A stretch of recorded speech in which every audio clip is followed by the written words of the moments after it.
romantismo é um movimento artístico e cultural que é caracterizado pelas emoções, subjetividade e individualismo. Surgiu na Europa, no século XVIII, e durou até meados do século XIX.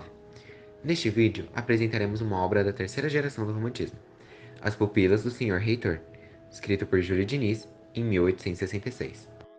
Joaquim Guilherme Gomes Coelho, mais conhecido como Júlio Diniz, foi um escritor português que nasceu na cidade do Porto, em Portugal, no dia 14 de novembro de 1869. Estudou medicina e foi professor da Escola Médico-Cirúrgica do Porto, mas dedicou-se à literatura, sendo um grande contribuinte para a criação do romantismo moderno português. Sua mãe morreu quando ele tinha 6 anos de idade, ficando assim órfão muito cedo. Estudou na Academia Politécnica a partir de 1853, onde se relacionou com um poeta portuense chamado Soares de Guimarães, que ficou seu amigo. Em 1855, ingressou na Escola Médico-Cirúrgica do Porto, mesmo ano em que seus 2 irmãos morreram vítimas de tuberculose. Por essa altura, entrou para um grupo de teatro chamado O Cenáculo e escreveu suas primeiras peças de teatro. Em 1860, ano da morte de Soares, seu amigo, abandonou o cenáculo e estreou na revista A Grinalda, com poesias românticas. Em 1861, concluiu o curso de medicina e, nos 2 anos seguintes, publicou alguns contos de folhetim no Jornal do Porto. Em 1862, descobriu que estava com tuberculose,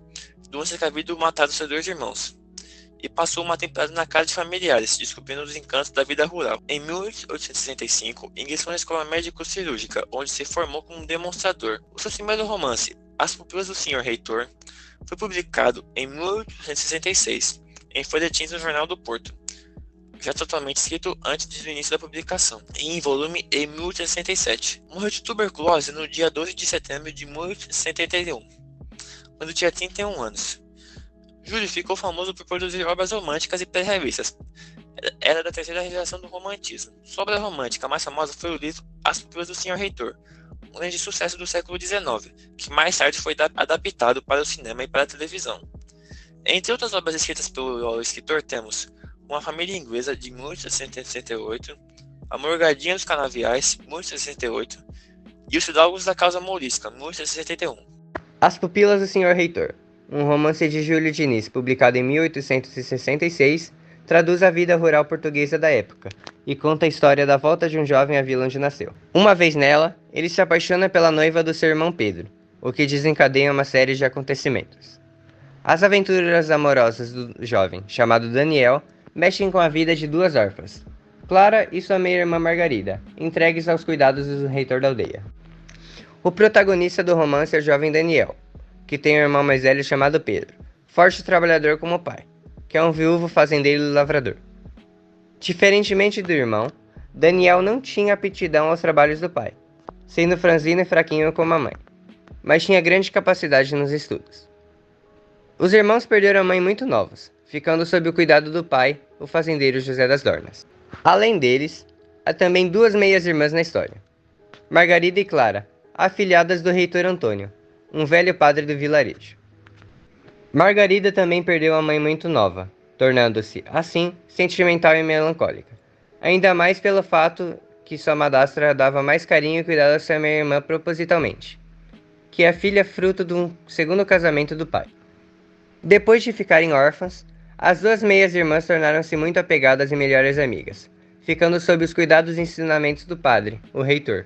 Preocupado com o filho caçula, e sabendo que Pedro herdará a fazenda, José das Dornas, sob sugestão do padre, decide fazer com que Daniel comece a estudar, recebendo aulas do mesmo, com o objetivo de que o garoto possa se tornar um padre futuramente.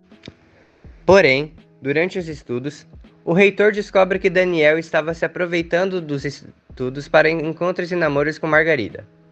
Ele então aconselha José das Dornas a desistir das aulas e enviar o filho para Porto, onde ele possa estudar medicina. Sabendo da notícia, Margarida fica muito triste e dedica-se também aos estudos.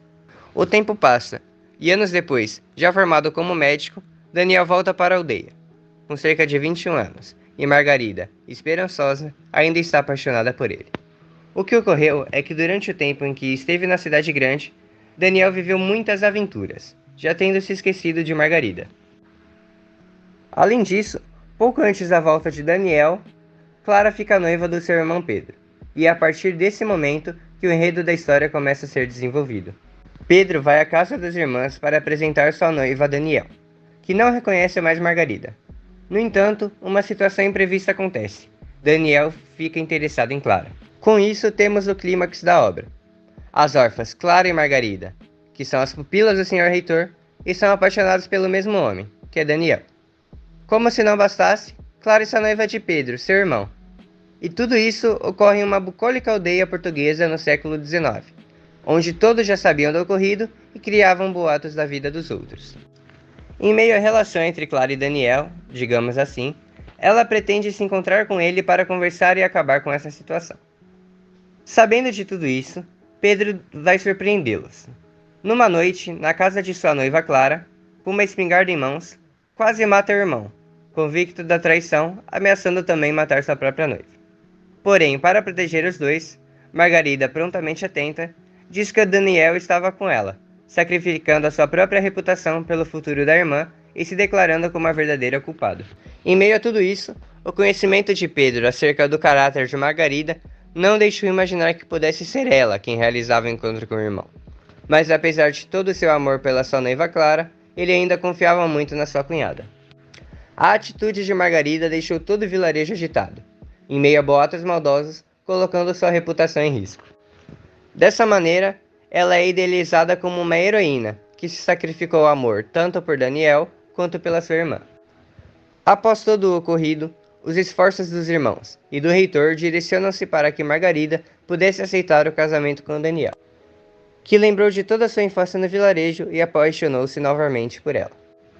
E então, após muita insistência, ela decide aceitar o pedido e levar uma vida feliz com ele.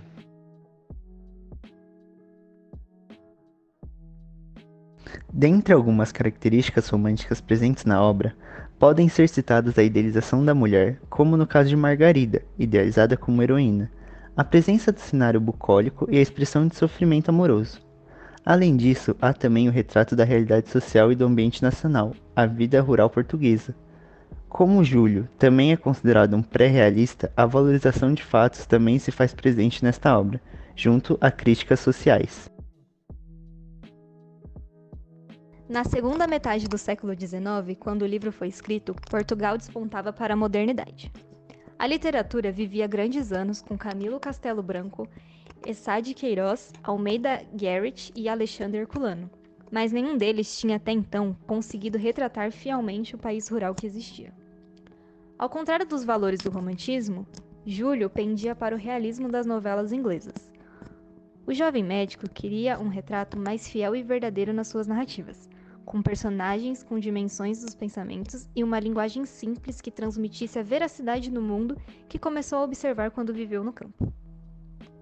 Os costumes e conversas daquele lugar inspiraram Júlio Diniz a escrever a obra, com o espaço bucólico de uma aldeia onde a convivência rural centrará em um drama amoroso. Os sentimentos de Margarida, Clara, Pedro e Daniel servem para denunciar o moralismo e a hipocrisia vigentes que o padre reitor, muito participativo e responsável pela educação das duas órfãs, condena. Como o próprio Júlio escreveu, seus livros servem para educar, civilizar e doutrinar as massas. O final feliz da obra tem uma visão otimista do futuro de Portugal, o qual o autor acredita estar em construção uma sociedade justa e estável. Os principais traços do autor são as temáticas sociais, o enaltecimento da vida rural, bucolismo, narrativa detalhista, temas do cotidiano, idealização da mulher, caráter moralizador, sentimentalismo, finais felizes, simplicidade, ironia, destaque para a cultura portuguesa e valorização dos ideais da burguesia. A simplicidade de seu estilo e o realismo são as características do autor presentes na obra, além de situações imprevistas e intensidade dramática. Junto a isso, pode-se destacar também o ambiente bucólico, o detalhamento, a idealização do amor e do caráter moralizador dos protagonistas, o sofrimento amoroso, o sentimentalismo dos personagens, frases irônicas, introspecção e críticas às situações. A título de curiosidade, o romance também foi adaptado para filme e novela. O filme é de 1935, dirigido por José Leitão de Barros, e a telenovela foi produzida pela SBT, sendo exibida entre dezembro de 1994 e julho de 1995.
Ao celebrar hoje estes dois casamentos, ponho como sempre o pensamento em Deus e na sua bondade infinita.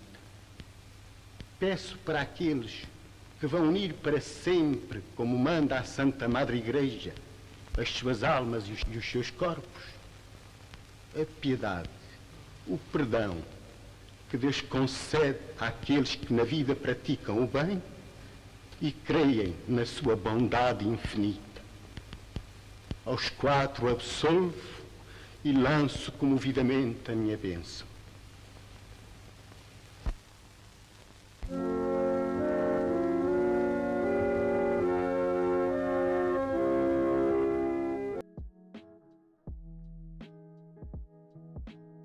Com base no que foi apresentado, podemos perceber a importância da obra de Júlio Diniz para o período, principalmente como uma obra que introduz o realismo com traços de críticas sociais e muitos detalhes, e fazendo parte da terceira geração romântica.